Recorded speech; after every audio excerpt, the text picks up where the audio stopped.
Di tengah panasnya sorotan publik terhadap proses peradilan, Dr. Tifa bersama tim kuasa hukumnya secara tegas melangkah mengambil jalur perlawanan hukum. Bukan sekadar membela diri, langkah ini menjadi ujian besar bagi penegakan hukum dan due process of law di Indonesia. Mulai dari mempermasalahkan revisi surat dakwaan yang dinilai cacat prosedur, menolak tindakan sepihak jaksa penuntut umum tanpa perintah hakim, hingga mengajukan pra-peradilan ekstraordiner demi menguji keabsahan status hukumnya. Lantas, apa saja bentuk perlawanan fundamental yang disuarakan oleh Dr. Tifa dan tim hukumnya untuk menuntut lepas dari status terdakwa? Berikut adalah 5 poin perlawanan hukum selengkapnya.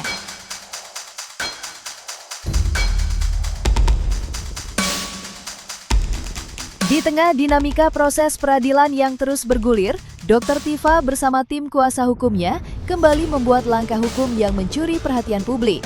Tepat pada Rabu 12 Agustus 2026, mereka secara resmi mendaftarkan gugatan pra-peradilan ekstraordiner di Pengadilan Negeri Jakarta Selatan yang ditujukan kepada Kejaksaan Tinggi DKI Jakarta dengan tembusan Kejaksaan Negeri Jakarta Selatan.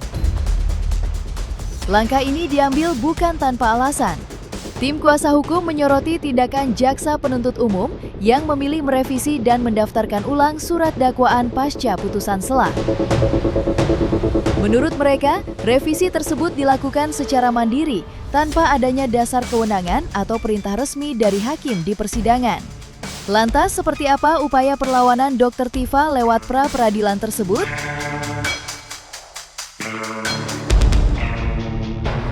Kami telah menyampaikan permohonan pra-peradilan. Memang permohonan kami ini agak luar biasa atau extraordinary karena kami tidak menggunakan aturan yang ada pada 158 KUHP. Namun kami menggunakan dasar definisi yang ada pada pasal 1 Anggas yang mengatakan bahwa pra-peradilan adalah wewenang pengadilan untuk memeriksa dan memutus perkara keberatan yang dilakukan oleh tersangka atas apa? Atas tindakan penuntut umum melakukan penuntutan. Jadi kami berangkat dari definisi itu. Jadi rekan-rekan sekalian, satu hal yang perlu dicatat adalah kami ini advokat adalah penegak. Kami melakukan koreksi terhadap proses persidangan yang sedang berjalan. Ketika pada waktu sidang pokok perkara yang lalu kami lakukan koreksi dalam bentuk melakukan perlawanan terhadap surat dakwaan. Ini kami juga melakukan koreksi terhadap apa yang dilakukan oleh saudara penuntut umum setelah putusan sela dikeluarkan. Ada dua hal yang ingin kami sampaikan berbeda antara perlawanan yang dilakukan oleh penuntut umum jika dia lakukan terhadap putusan sela dengan apa yang sekarang sudah dilakukan oleh penuntut umum dalam bentuk merevisi surat dakwaan dan memasukkannya kembali.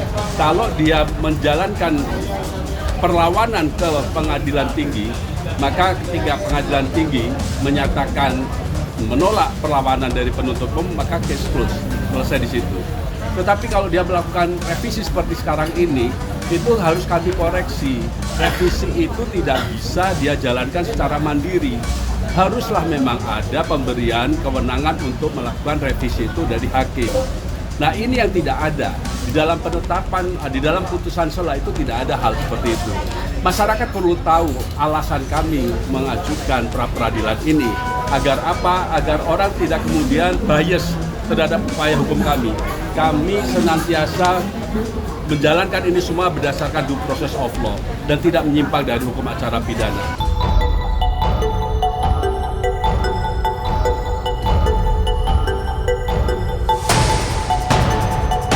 Persoalan serius kembali diangkat oleh Dr. Tifa terkait proses hukum yang menjeratnya di Pengadilan Negeri Jakarta Timur. Bersama tim kuasa hukumnya, ia dengan tegas menyatakan bahwa revisi surat dakwaan hingga penetapan kembali statusnya sebagai terdakwa syarat dengan cacat prosedur hukum yang fundamental.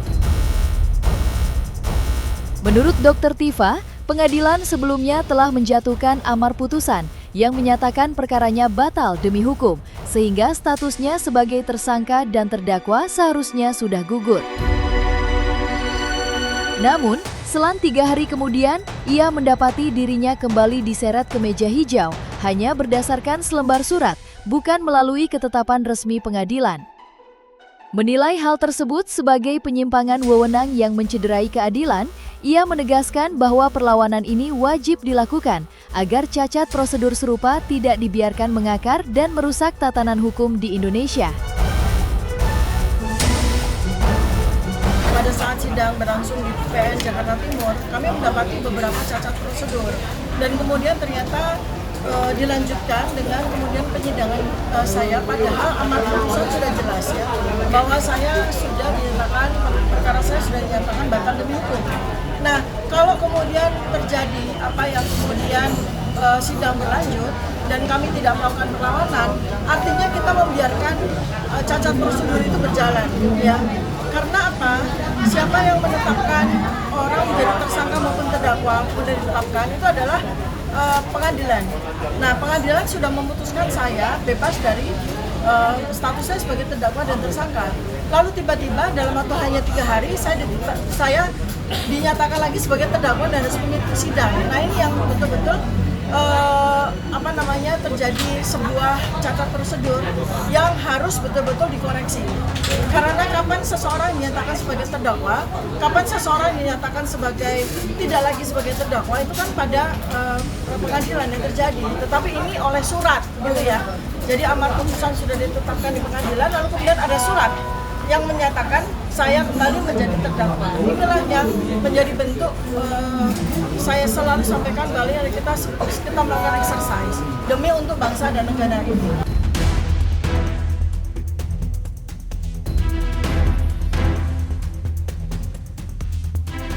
Tim kuasa hukum Dr. Tifa menyoroti langkah keliru yang diambil oleh jaksa penuntut umum pasca putusan pengadilan. Berdasarkan analisis hukum yang disampaikan, putusan pengadilan yang menyatakan perkara batal demi hukum ibarat sebuah pohon yang sudah dicabut hingga seakar-akarnya, sehingga secara hukum dianggap tidak ada lagi yang tersisa untuk diperbaiki. Tim kuasa hukum menegaskan bahwa jika jaksa penuntut umum merasa perkaranya masih layak untuk dilanjutkan, jalur yang benar adalah mengajukan banding ke pengadilan tinggi, bukan secara sepihak merevisi surat dakwaan yang dinilai sekadar melakukan perubahan tanpa menyentuh substansi perkara. Apa yang perlu dilakukan ini, satu hal lagi adalah putusan pengadilan itu yang harus dipegang untuk langkah-langkah selanjutnya. Dan putusan pengadilan itu, hakim tidak menggunakan kewenangannya. Karena 75 ayat 4 itu, hakim memberikan kesempatan. Kesempatan itu diberikan, bukan demi hukum. Tidak ada pada amar putusan. Iya, dalam putusan itu tidak tertulis ayat 4, bahkan diloncati. Diloncati langsung ke pasal 206. Apa maksud hakim itu? Silahkan melawan, tapi dengan perlawanan banding. Bukan memperbaiki. Seperti pohon itu udah kecabut, seakar-akarnya, apanya yang diperbaiki? Kalau diperbaiki itu yang memang rusak. Ini tidak ada. Coba lihat di dalam kamus, batal demi hukum itu artinya apa? Dianggap tidak ada. Jadi ini sedikit apanya ya. yang diperbaiki? Ya. Tadi pohon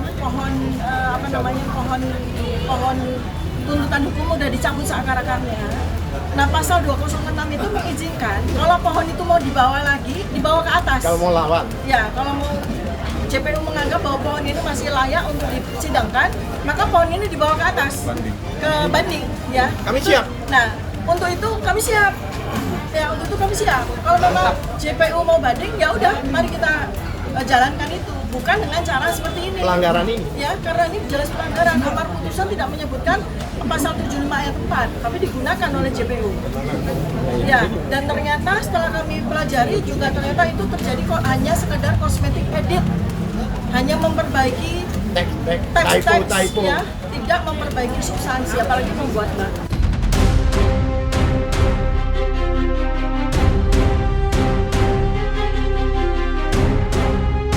Di balik langkah hukum yang ditempuh, Dr. Tifa bersama tim kuasa hukumnya menegaskan bahwa pengajuan pra-peradilan ini sama sekali bukan bertujuan untuk mencari kebebasan pribadi atau sekadar meminta pembatalan status tersangka. Perjuangan ini jauh melampaui kepentingan individu, melainkan demi memastikan supremasi hukum di Indonesia benar-benar ditegakkan melalui prinsip due process of law.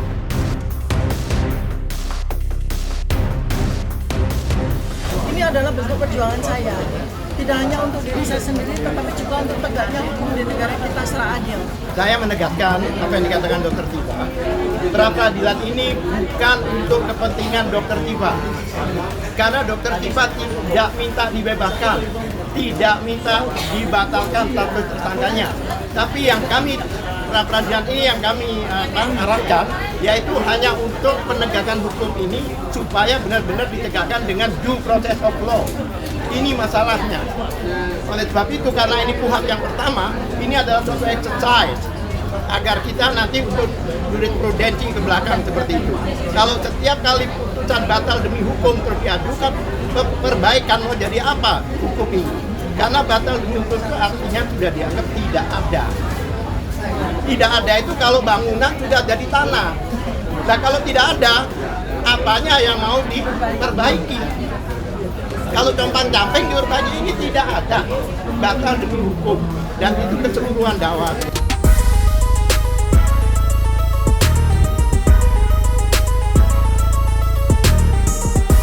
Menghadapi berbagai spekulasi dan pertanyaan publik terkait kesiapannya, Dr. Tifa secara tegas menyatakan bahwa dirinya sama sekali tidak gentar, tidak lari, dan siap menghadapi seluruh proses hukum yang berjalan. Berpegang pada ketentuan hukum yang ada, ia menegaskan kesiapan penuh jika jaksa penuntut umum hendak melanjutkan proses ke tingkat banding. Sikap satria dan penuh keberanian ini turut mendapat dukungan penuh dari rekan serta para tokoh yang membersamainya, termasuk Roy Suryo. Hadir memberikan semangat, Roy menegaskan dukungannya terhadap perjuangan Dr. Tifa dan tim pembela untuk terus maju, mengambil langkah hukum yang tepat, dan melawan demi kebenaran tanpa ada niat untuk menghindar.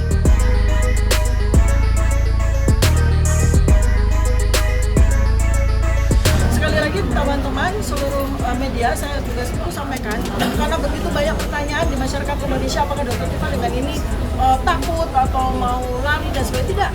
Di dalam amar putusan jelas ya, ayat 75 pasal 75 ayat 2 dan 3 atau pasal 206. Misalkan kalau memang JPU mau lanjut lagi ke banding, kami siap. Alhamdulillah saya hadir di sini membersamai sahabat kita semua, pejuang yang luar biasa, Dr. Tifa Usiatianima, yang menjalankan hak hukumnya untuk melakukan pra-peradilan, dan tadi kita sudah dengar, saya nggak akan mengulangi apa yang disampaikan. Jadi kita juga mendengar semua ketegasan dari Dr. Tifa luar biasa yang menyatakan akan melakukan mengikuti ini dan tidak akan lari. Ya, jadi saya secara pribadi dan kita semua mendukung support penuh upaya dari Dr. Tifa dan semua tim hukum yang luar biasa, TPDT, ya, tim pembela Dr. Tifa itu menjalankan sebaik-baiknya. Saya kira itu aja. Jadi saya kira tetap terus lakukan apa yang disebut sebagai upaya hukum untuk maju ke depan, dan kalau mau dikatakan apa yang akan kita lakukan, nah saya akan katakan adalah saya akan lawan.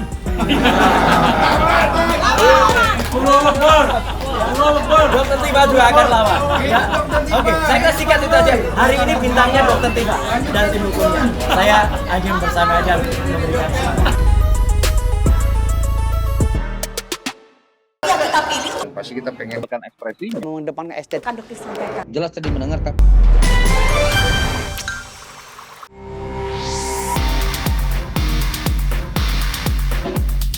Dan jangan lupa untuk like, subscribe, dan juga share channel YouTube Cumi Cumi.